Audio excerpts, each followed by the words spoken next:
ఎవరు జర్నలిస్ట్ అని నేను అడగదలుచుకున్న అధ్యక్ష, జర్నలిస్టులని వేదిక మీద నుంచి ఐఎన్పిఆర్ లేకపోతే డిఏవిపి ఆమోదించిన పత్రికలు ప్రసార సాధనాలు వాళ్ళు ఇచ్చే ఐడి కార్డులు ఉన్నోళ్ళు జర్నలిస్టులా? ఎవడు పడితే వాడు ఏదో ఒక ట్యూబ్ పెట్టుకొని మమ్మల్ని ఇష్ట రాజ్యంగా అధ్యక్ష, ప్రజా జీవితంలో ఉన్నాం కాబట్టి నిజంగా ఓపిక పడుతున్నాం అధ్యక్ష, రక్తం మరుగుతుంది. ఏంది భాష అది అధ్యక్ష? కుటుంబ సభ్యులను అంతేసి మాటలు అంటుంటే అసలు మీరు మనుషులా అని నేను వాళ్ళని అడగదలుచుకున్నా అధ్యక్ష. మీకు భార్య బిడ్డలు లేరా? తల్లిదండ్రులు లేరా? మీ అమ్మనో నీ చెల్లినో నీ భార్యనో ఈ రకంగా మాట్లాడితే నువ్వు ఇంతవా నేను అడుగుతున్న ట్విట్టర్లో పెట్టినోని, అరెస్టును ఖండించినోని. నా భార్య నా బిడ్డను తిడితే నాకు నొప్పి అవుతుంది, కానీ నీకు ఒక ఆడపిల్లను అవమానిస్తుంటే నీకు నొప్పి కాదా? ఏ సంస్కృతిలో ఉన్నారని నేను అడుగుతున్నా అధ్యక్ష. తోడుకలు తీస్తే అధ్యక్ష, ముఖ్యమంత్రిగా చెప్తున్న ఒక్కనొక్కని బట్టలు పదేసి రోడ్డు మీద తిప్పిస్తా అధ్యక్ష. రాజకీయాల ప్రజా జీవితంలో ఉన్నది మేము. విమర్శించండి, విశ్లేషించండి, మా గురించి మాట్లాడండి. ఆడబిడ్డల గురించి, ఇంట్లో ఉన్న ఆడోళ్ళ గురించి మాట్లాడే సంస్కృతి ఎక్కడి నుంచి వచ్చింది అధ్యక్ష? తెలంగాణ సమాజం ఇదేనా? రజాకర్లకు, నిజాంలకు, భూస్వాములకు, పెత్తందారులకు వ్యతిరేకంగా పోరాటం చేసిన స్ఫూర్తి ఓ రామ్జీవ్ గోండు, కొమరం భీమ్, ఓ చాకలి ఐలమ్మ, ఈ ప్రాంతంలో దొడ్డి కుమరయ్య, ఓ సర్దార్ సర్వాయి పాపన్న గౌడు ప్రాతినిధ్యం వహించిన ప్రాంతం ఇది అధ్యక్ష. ఇది ఒక చైతన్యమైన ప్రాంతం. ఈ చైతన్యమైన ప్రాంతంలో ఎదిరించి నిలబడ్డాడు మనగాడు. ఆధిపత్యాలకు వ్యతిరేకంగా నిలబడి కొట్లాడిన గడ్డ ఇది. ఈ సంస్కృతిని మొత్తం సర్వనాశనం చేసి ఒక విష సంస్కృతిని నోటికొచ్చింది మాట్లాడి వాటిని పోస్టు చేయించి ఏం పైశాచిక ఆనందం అని నేను అడుగుతున్నా అధ్యక్ష. వాళ్ళు తిట్టిన తిట్లకు నా పేరు తీసి మీ పేరు రాసుకోండి. ఆడ మీకు అన్నం తినబుద్ధి అవుతుందో నేను చూస్తా. తెలంగాణ రాష్ట్ర ముఖ్యమంత్రి అయితే బలహీనం అయిపోయినట్ట అధ్యక్ష? అట్లా అనుకుంటుర్రా? ఓపిక పట్టిన అధ్యక్ష, నేను మర్యాదకుంటున్నా. మీకు ఎంతమంది ఉన్నారో తెలియదు. నాకు చికాకు వచ్చిందని తెలిస్తే లక్షలాది మంది పిల్లలు రోడ్డు మీదకి వచ్చి బట్టలు తీసుకొడతారు అధ్యక్ష ఒక్కడినొక్కడిని. నేను వద్దంటున్నా కాబట్టి, చట్టాన్ని గౌరవిస్తా కాబట్టి, చట్టాల పట్ల, శాసనాల పట్ల, ఈ భారత రాజ్యాంగం పట్ల మాకు సంపూర్ణమైన విశ్వాసం, నమ్మకం ఉంది కాబట్టి ఏమనుకుంటూ ఊరుకుంటున్నాం అధ్యక్ష. అది మా చేతగాని తనం కాదు. చంద్రశేఖరరావు గారు నీ పిల్లలకు చెప్పు, ఇది మంచిది కాదు, నువ్వు అనుకుంటున్నావేమో ఇట్లా ఏదో చేస్తే మానసికంగా కుంగదీసి దెబ్బతీసి రాజకీయంగా ప్రయోజనం పొందుదామని నువ్వేమైనా కలలుగా అంటే నువ్వు అనుకుంటున్నావేమో. అట్లా కుదరదు చంద్రశేఖరరావు. నేను చెప్పదలుచుకున్నా, హద్దు దాటితే, మాట జారితే దాని ఫలితం ఎట్లుంటుందో అనుభవిస్తారని నేను చెప్పదలుచుకున్నా అధ్యక్ష. పదవి ఎంతకాలం ఉంటుందని కాదు, ఎట్లా ఉన్నామనేదాన్ని నేను లెక్కగడతా అధ్యక్ష. ఆత్మగౌరవం చంపుకొని పదవి కోసం లాలూచిపడి దిగజారే రాజకీయాలు నేను చేయను అధ్యక్ష. ఉన్నంతకాలమే ఉంటా, నిటారుగుంటా, నికార్సుగుంటా. ఏది పడితే అది మాట్లాడితే ఇక నుంచి ఊరుకొని నేను చెప్పదలుచుకున్నా.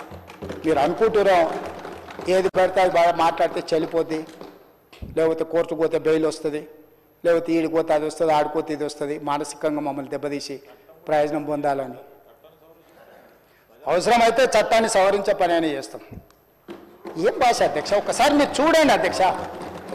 ఆడపిల్లలు ఆ రకమైన భాషను వాడి ఆడపిల్లలే వాళ్ళ ప్లాట్ఫామ్లలో పోస్టింగ్ చేస్తే ఇది మంచిదా అధ్యక్ష? ఏం సాంప్రదాయం? తెలంగాణలో ఇట్లాంటి సాంప్రదాయం ఎప్పుడైనా ఉందా అధ్యక్ష?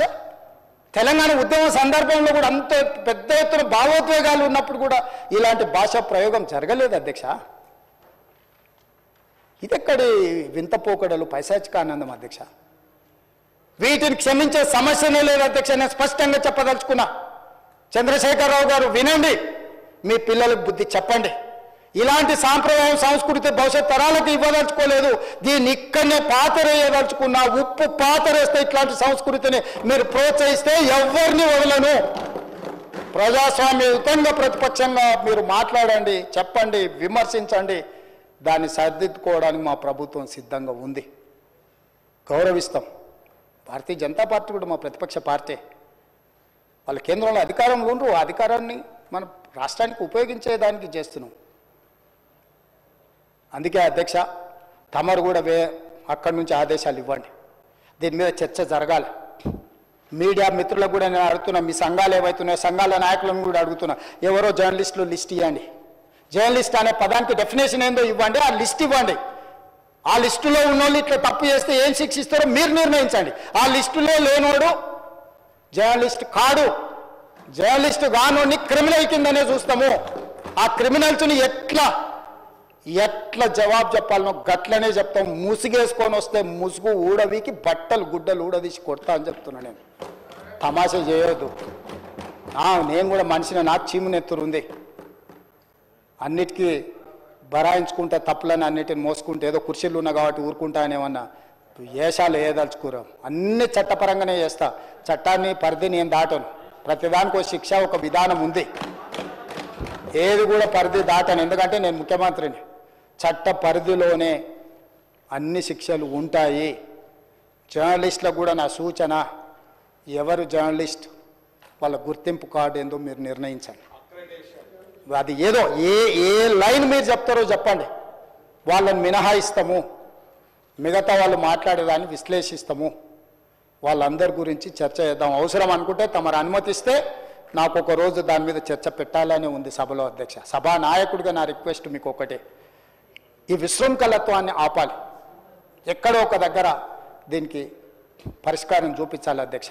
పరిష్కారం చూపించకపోతే భవిష్యత్తులో ఈ తెలంగాణ సమాజానికి ఇది ఒక చీడపురుగులాగా ఈ వ్యవస్థను దెబ్బతీసే పరిస్థితి వస్తుంది.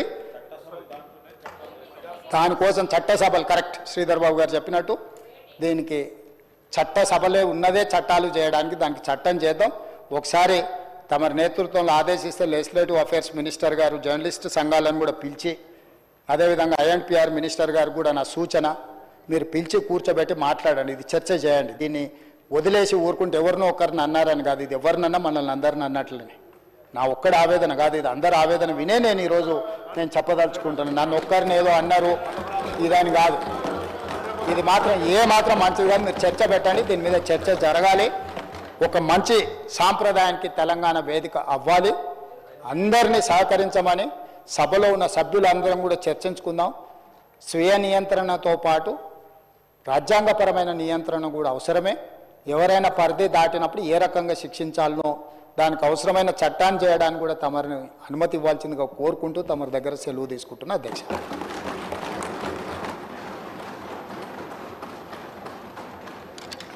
క్లారిఫికేషన్ పాయల్ శంకర్ గారు.